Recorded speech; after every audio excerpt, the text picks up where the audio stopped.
Ngayong gabi mga kapatid, no, tayo po ay mag-aaral, mga kapatid, no. I believe na pumunta tayo dito mga kapatid, hindi lang po para makipag-fellowship, hindi lang po para makita yung bawat isa, or para makapagpuri mga kapatid, but also we're excited na mag-aral po muli ng salita ng ating Panginoon. So tonight mga kapatid, let us ready our hearts, our minds, mga kapatid, yung ating pong mga pakinig, no, na maging eager po tayo sa pakikinig ng salita ng Panginoon. And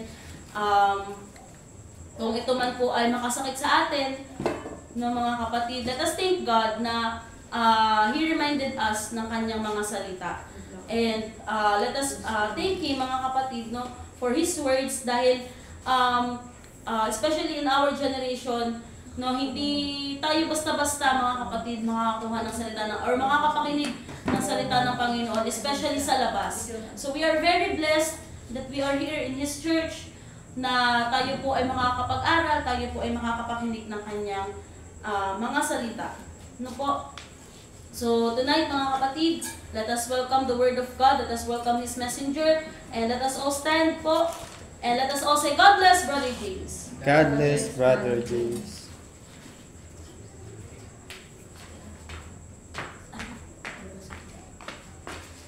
Praise the Lord. So, sa oras na ito mga kapatid, i-welcome natin ang Diyos sa isang pagpuling palakpak. Hallelujah! Nalagyan na sa ating puso. Meron ang pagkakalamat sa kagandaan ng Diyos na kanyang ibibigay sa atin. Hallelujah! Oh, hallelujah! We praise the Lord! Hallelujah! Praise the Lord! Hallelujah! Praise the Lord! You may be seated mga kapatid. Praise the Lord. Ang lahat po ba mga kapatid ay pinagpala ng Diyos? Amen. Lahat po ba ay masaya sa oras na ito? Amen. Praise the Lord. So sa oras na ito mga kapatid, ay tayo po ay mag-aaral ng mga salita ng ating Panginoong Diyos. At ito na po ay part 3 and the last part mga kapatid ng ating pinag-aaralan sa Bible study. About po ito mga kapatid dito sa mga struggles na ating pong pinagdadaanan at pwede pa pong pagdaanan, na siyang pinamagatang the struggles of a believer.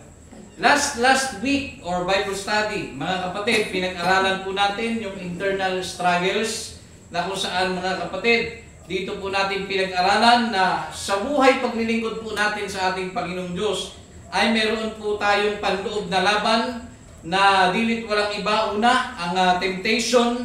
Pangalawa, ang sinful nature. Ang pangatlo mga kapatid, ang submission to God.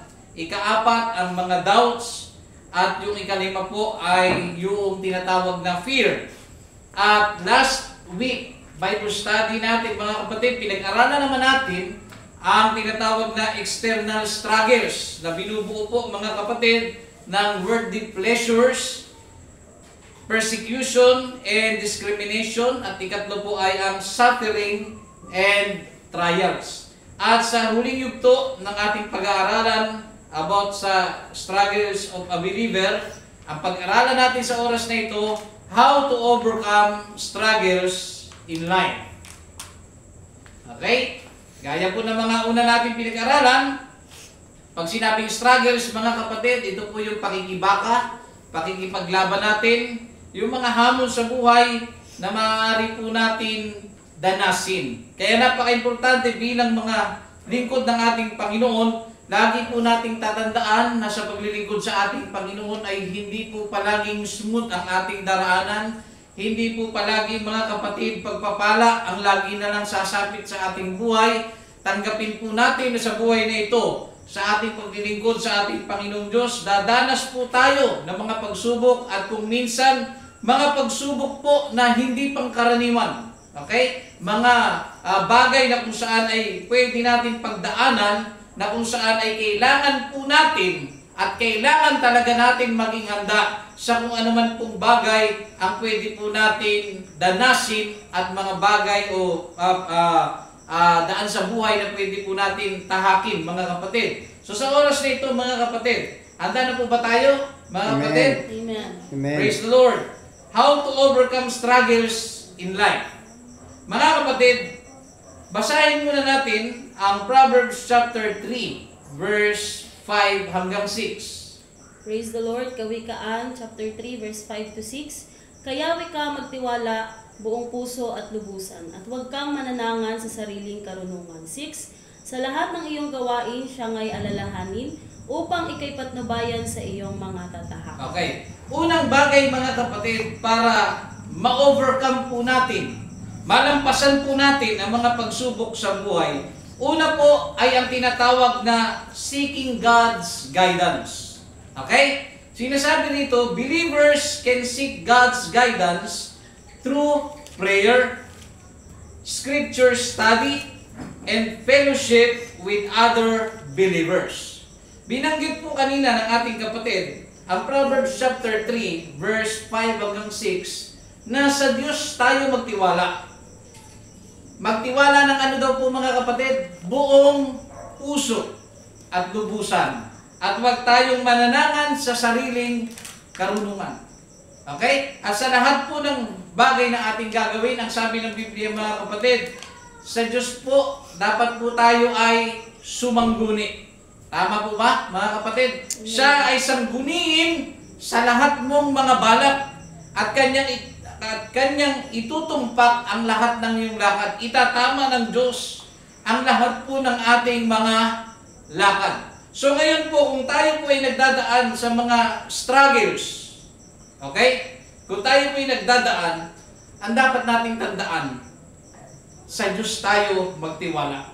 Yan po mga kapatid ay pang-una na dapat po lagi nating nasa isipan na hindi po dapat nawawala.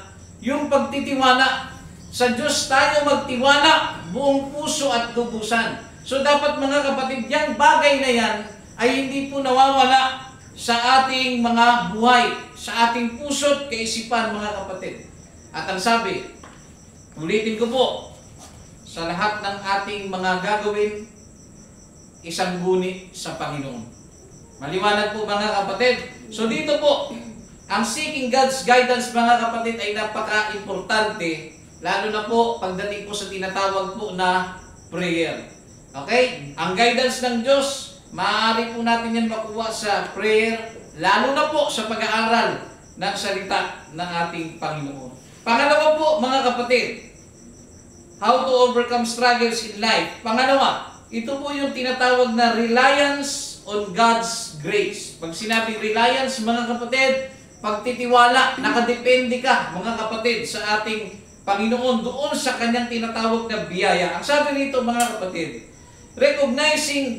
recognizing that God's grace is sufficient to overcome struggles is essential. Ang sabi po sa 2 Corinthians chapter 12, verse 7 hanggang 9. Kaya isa-isahin natin, mga kapatid. Praise the Lord, verse 7.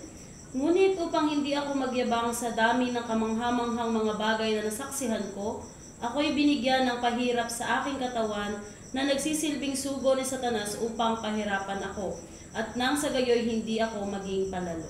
Okay. Yung dyan po, yan pong versikulo na yan, mga kapatid, na isinulat po ni Apostol Pablo, isinasaysay niya po mga kapatid na siya po ay mayroong tinik.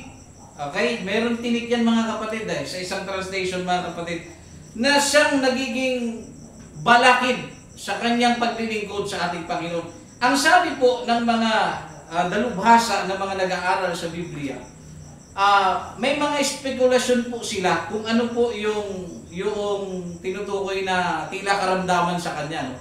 Ang sabi daw dyan, yung iba naniniwala na yan daw po ay physical illness. Okay? Yung iba naniniwala na ito ay disability. Okay? May kapansanan siya, may naniniwalang gano'n. At meron naman po mga kapatid na tinutukoy niya na tinik ay yung personal na pang-araw-araw na buhay na dinadanas niya. Okay? May naniniwala po gano'n. Pero, kung sino man ang tumama at sa ano man ang kanilang espekulasyon, ang importante dito na maintindihan natin, meron pong nagiging tinik sa buhay ni Apostol Pablo. At ang tinik na ito mga kapatid, ang sabi dyan, 3 beses po siyang dumulog sa Panginoon na alisin yung bagay na yun. Subalit, hindi po ito inalis ng Diyos sa kanya. Bakit po mga kapatid? Dahil kung ito'y aalisin sa kanya, maaari po mga kapatid siyang maging palalo o magyabang sa kanyang sarili, sa kung ano man ang pwede niyang marating. Kaya nga ang sabi dyan mga kapatid, basahin po natin ulit yung 2 Corinthians chapter 12 verse 9, doon sa huling part mga kapatid. Praise the Lord. Verse 9, ganito ang kanyang sagot, ang kagandahang loob ko ay sapat na para sa iyo, sapagkat lubusang nahahayag ang aking kapangyarihan kapag ikaw ay mahina. Tingnan niyo, yung nananalangin siya sa Diyos, pilit niyang pinaalis sa Panginoon. Ang sabi niya dyan mga kapatid ng ating Panginoon Diyos, ang aking tinatawag na grace ay sufisyente. Sapat na ang aking grace o kagandahang loob. Ano? So, dito natin makita mga kapatid na kahit na ganun ang nangyayari kay Apostol Pablo, ang nais ng Panginoon, wag niyang hayaan o wag siyang mag-isip na kung saan ay dahil ba sa kanyang tinik sa buhay, hindi siya makakagalaw, okay? Hindi siya makakagawa ng marami pang bagay sa Panginoon. Mga kapatid, hindi po ganun mga kapatid. Dahil, mga kapatid, tandaan niyo po, nahahayag po na kung kailan mahina, okay? Na kung kailan mahina, mga kapatid, si Apostol Pablo, kung kailan siya mahina, doon nahahayag ang ano raw. Mga kapatid, sige, pakibasa ulit, sister. Praise the Lord. Ganito ang kanyang sagot, ang kagandahang loob ko ay sapat na para sa iyo, sapagkat lubusang nahahayag ang aking kapangyarihan kapag ikaw ay mahina. Tingnan niyo, kung kailan tayo mahina, mga kapatid, kung siya sa kanyang eksperyensya, kung kailan siya mahina, mga kapatid, doon lalong nahahayag ang kapangyarihan ng Diyos. Hindi nyo ba napansin mga kapatid, hindi ba natin napuna sa ating buhay ngayon na ating ginagalawan mga kapatid? Na-experience nyo ba mga kapatid na kahit nasa gitna po tayo ng matinding laban sa buhay, laban o yung tinatawag na struggles, discouragement man yan mga kapatid, mga matinding pagsubok man yan, kalungkutan man yan mga kapatid, o matinding kawalan, hindi niyo ba napansin kung kailan walang-wala kayo o walang-wala tayo mga kapatid, doon tayo lalong natututong lumapit sa Panginoon. Amen. Okay? At hindi nyo rin ba napuna kung kailan kayo sagana, parang hindi ganoon ka-intense yung ating mga prayer.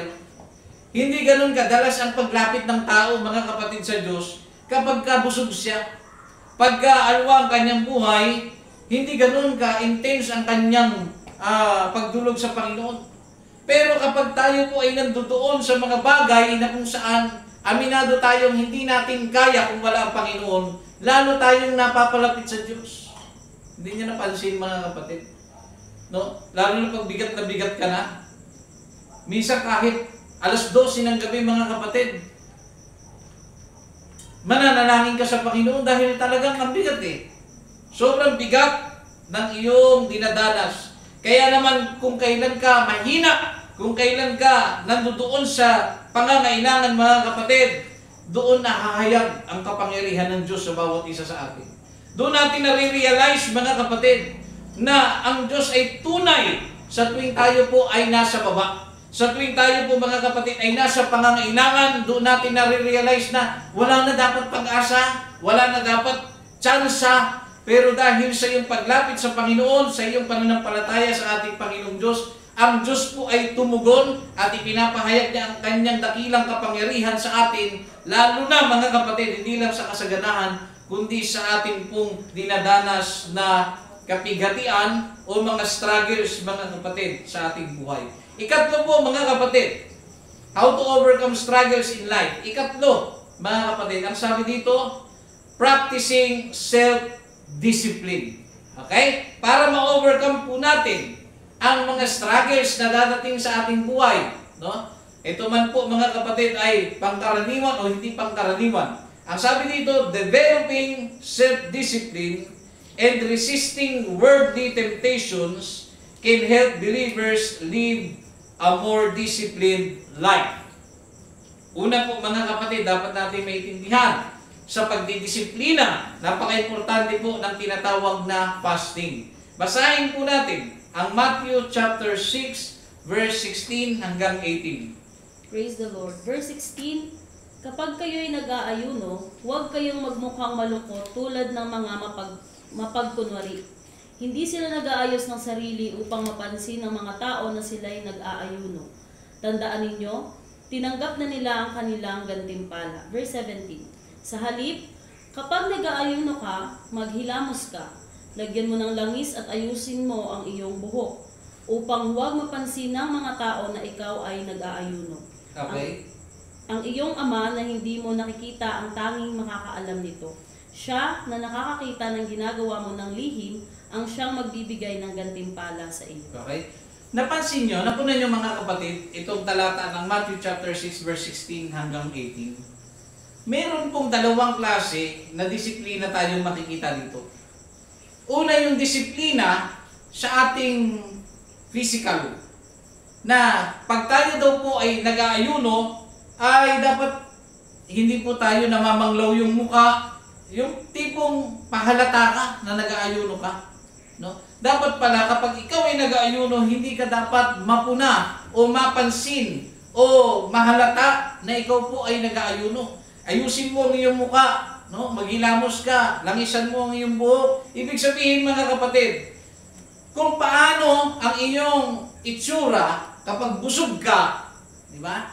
Kapag ka nasa ayos kang sitwasyon, kailangan walang pagkakaiba. Nakukuha ninyo mga kapatid, hindi dapat tayo nakikitaan mga kapatid ng pamamanglaw ng muka o pagiging malungkot kapag tayo po ay nag-aayuno o nagpa-fasting. Pag sinabing fasting mga kapatid, ito po yung abstaining from food and water. Okay? Hindi ka kumakain at hindi ka rin umiinom. At kapag yan po ay ating ginawa mga kapatid, no? Una, dinidisiplina natin yung panlabas. Pangalawa po, dinidisiplina po natin ang ating spiritual life. Okay? Sa tuwing tayo po ay nag-aayuno, binibigyan natin ng limitasyon yung ating katawan na makihalubilo sa sanlibutan. Hindi nyo napansin, kapag tayo po o ang isang tao po ay nag-aayuno, wala po siyang gana sa mga makamundong bagay. Napansin nyo? Pag busog kayo, madaling yayain sa party, madaling yayain sa galaan, pero kapag ikaw ay nagpasya na mag-ayuno dahil ikaw ay gusto mong disiplinahin ang iyong spiritual, kapag ikaw po ay nakatakda sa isang bagay na kung saan mag-aayuno ka, yung mga yaya na yan, yung mga tukso na yan sa sanlibutan, nagagawa po natin iwasan. Hindi nyo napansin? Napunan nyo po ba yan mga kapatid pag kayo po ay nag-ayuno? No? Wala kayong gana sa mga bagay na pang sanlibutan. So itong bagay na ito mga kapatid, para ma-overcome po natin ang mga struggle sa buhay, minsan kasi pag hindi na talaga natin kaya ang mga struggles na ating pinagdadaanan, isa sa pinaka-epektibo para ma-overcome po natin ang mga struggles in life ay yung tinatawag na pag-aayuno. Dahil doon po natin sinisik ang ating Panginoon, doon natin siya hinahanap ang kanyang mukha, doon natin hinahanap ang kanyang kalooban mga kapatid, at doon natin lalong naiintindihan na dapat tayong magtiwala sa Panginoon. Nauunawaan natin mga kapatid. Amen. Ika-apat po, focusing on God's promises. Isang bagay, mga kapatid, para ma-overcome po natin ang struggle sa buhay, kailangan po natin ng focus. Pag sinabing focus, pagtutuon. Okay? Focusing on God's promise. Ang pagtutuon o ang iyong kaisipan ay nakatuon doon sa tinatawag na mga pangako ng Diyos. Amen. Nakuha ninyo? Napansin ninyo? Isa sa dahilan kung bakit may mga tao na kahit nakilala na nilang Panginoon, tumatalikod pa rin sa Diyos. Dahil yung mga pangako ng Panginoon ay hindi talaga nila isinasaisip. Okay? Hindi talaga nila mga kapatid pinagpupukusan. Biruin mo mapansin ninyo, buhay na walang hanggan. Nasa sa iyo na, nabautismuhan ka na, nandiyan ka na, naglilingkod ka na sa Panginoon, umalis ka pa. Di ba? Umalis ka pa. Para saan? Ano yung ipinalit mo? Okay? Bumalik ka sa mundo, ano yung ipinalit mo? Napakalaking bagay ang ipinalit po ng tao na kung saan ay buhay na walang hanggan. Para lang po sa sandaling kaligayahan sa mundong ito. Sabi nga mga kapatid, 100 years, sabihin na natin mabuhay ka ng 100 years, maiksi lang po ang 100 years. Kumpara sa buhay na walang hanggan na ibinibigay ng Panginoon. Tingnan ninyo ha, gugugulin mo ang buhay mo dito sa sanlibutan. Sabihin na natin paabutin ka ng Diyos ng 100 years. Hindi po maitutumbas yan sa buhay na walang hanggan doon sa mga pangako ng ating Panginoon. Kaya, the more tayong nagkakaroon ng mga struggle sa buhay, mas isipin po natin mga kapatid yung mga bagay na tatanggapin natin sa Panginoon. At yun po ay walang iba kundi ang mga promises ng ating Diyos. Ang sabi sa Hebrews chapter 10, verse 22 hanggang 23. Praise the Lord. Verse 22, kaya't lumapit tayo sa Diyos ng may pusong tapat at may matibay na pananampalataya sa Kanya. Okay. Sabi, lumapit daw po tayo ng may pusong tapat at may pananampalataya sa Kanya. Ito po yung dapat natin tatandaan ha. Pag lalapit tayo, dapat tapat ang ating puso. May pananampalataya. Sumunod. Lumapit tayong may malinis na budhi sapagkat nilinis na ang ating mga puso at hinugasan na ng dalisay na tubig ang ating mga katawan. Verse 23, magpakatatag tayo sa ating pag-asa at huwag nang mag-alinlangan pa sapagkat tapat ang nangako sa atin. Tingnan ninyo. Mga kapatid, ang sabi, huwag na tayong mag-alinlangan pa. Okay? Ulitin ko po. Ang sabi, huwag na tayo mag-alinlangan pa sapagkat tapat ang nangako sa atin. Mga kapatid, ang Diyos pag nagsalita, ang Diyos kapag nangako, mga kapatid, tinutupad niya. Isipin niyo mabuti kung gaano kadakilang Diyos ang ating pinaglilingkuran. Hindi po siya nagpapabago-bago ng isip. Hindi po siya nagpapabago-bago ng plano. Ang kanyang plano noon, mga kapatid, na buhay na walang hanggan, kung ang sino man ay sasampalataya sa kanyang anak na si Jesus, magkakaroon ng buhay na walang hanggan, hindi po nababago ang kanyang plano.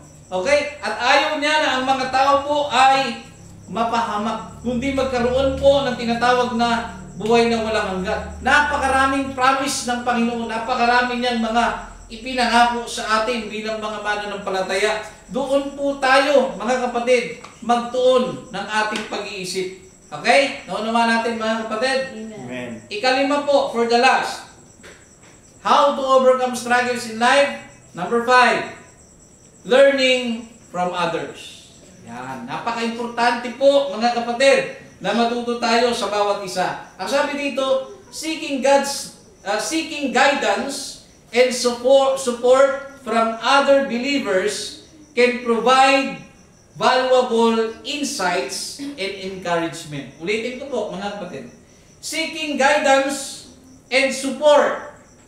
Okay? Support from other believers can provide valuable insights and encouragement. Ang sabi po sa Galatians chapter 6 verse 2. Praise the Lord. Verse 2, magtulungan kayo sa pagbuhat ng pasanin ng bawat isa. Sa gayong paraan ay matutupad ninyo ang kautusan ni Kristo. Okay. Doon po sa tinatawag na learning from others. Alam niyo mga kapatid, yung bawat pasanin, pinagdadaanan na bawat isa, na kung saan inuutusan tayo, di ba, na magdalahan ng pasanin, hindi po ba't minsan kung mapansin mo, kapag nagkwento sa iyo ang kapatid mo tungkol sa pasanin niya, halimbawa, bigat na bigat ka sa sarili mo. Di ba? Nag-share ka sa iyong kapatid, nag-share din yung kapatid mo sa iyo. Tapos yung tipong mapapahiya ka, ewan ko kung nakaranas kayo niyan mga kapatid. Kasi ako one time nakaranas na. Nag-share ako. Ito yung pinagdaanan ko. Ganito yung nangyari sa akin. Alam niyo mga kapatid, nung nagkwento yung tao sa akin, nanliit ako eh. Alam niyo kung bakit? Ang tindi ng kanyang pinagdaanan. Mas matindi pa kasi sa pinagdaanan ko. Napatahimik ako eh. Doon mo ma-realize na mapalad ka pala. Yan. Kaya kung minsan mga kapatid, yung mga pinagdadaanan ng mga kapatid, minsan pwede natin yan makuha bilang encouragement, minsan makukuha natin yan bilang lesson, bilang pwede natin yan makuha mga kapatid na kung saan ay pwede natin kopyahin o i-apply yung ginawa nila, paano nila na-overcome mga kapatid yung mga kapag subukan nila. Kaya nga tinatawag doon sa ikalima, learning from others. Matututo ka mga kapatid. Bawat kwento may kapupulutan ng aral. Bawat mga difficulties in life, bawat struggles na pinagdadaanan po ng isang kapatid, may madadampot ka dyan. May matututunan ka dyan. At pag may natutunan ka sa kanya, sigurado siya rin may matututunan sa'yo. Nakuha ninyo mga kapatid, magkakaroon po tayo ng learnings sa bawat isa. Makakakuha din tayo ng guidance sa iyong kapatid doon sa kung paano niya na-overcome yun. So sa ganitong bagay mga kapatid, dapat tayo po ay nagtutulungan sa tinatawag na pagbubuhat ng mga pasanin. Sapagkat sa ganitong bagay, natutupad po natin ang kautusan o ang aral po ng ating Panginoong Hesus. Ngayon po mga kapatid, bago tayo magtapos, baybayin po natin how to overcome struggles in life mga kapatid. Una, seeking God's guidance. Sa pamamagitan po ng mga kapatid, pagtitiwala. Magtiwala ka sa Diyos, buong puso't lubusan at huwag kang mananangan sa sariling karunungan. Sa lahat ng iyong gagawin, ang Diyos ang iyong sangguniin at Kanyang itutumpak ang lahat ng iyong lakad. Pangalawa po, yung tinatawag na reliance on God's grace. Kailangan po mga kapatid ng pagtitiwala doon po sa biyaya o mapagbiyayang Panginoon na tayo po ay Kanyang hindi pababayaan dahil ang Kanyang grace o Kanyang kagandahang loob ay sapat po sa ating lahat. Sapat po mga kapatid at hindi pwedeng magkulang. Number 3, practicing self-discipline. Para ma-overcome po natin ang mga struggles, kailangan po natin matutunan i-discipline ang ating sarili sa pamamagitan po ng pag-aayuno. At huwag nawa sanang maging alamat at kwento lang ang bagay na ito. Dahil po sa ating pong panahon, aminin man po natin o hindi, iilan lamang po ang mga Kristiyano na nag-a-apply ng tinatawag na pag-aayuno. So kailangan po yan maging bahagi ng ating buhay. Number 4, focusing on God's promises. Tingin lang po tayo. Sabi nga mga kapatid, looking unto Jesus, the author and the finisher of our faith. Tingin lang po tayo sa Panginoon. Tuwing nahihirapan, tingnan lang natin yung pangako ng ating Panginoon. Number 5, learning from others. Mga kapatid, lahat po ng bawat kwento, mayroon pong kapupulutan ng aral. Magtulungan po tayo dahil sa pamamagitan nito mga kapatid. Ang tulong ng iyong kapatid, maaari mong malampasan ang iyong mga struggles sa tulong ng iyong kapatid. At sa tulong din niya, tulungan ka niya pabalik, malalampasan po natin ang bawat struggles. Basta sama-sama po tayo na nagtutulungan.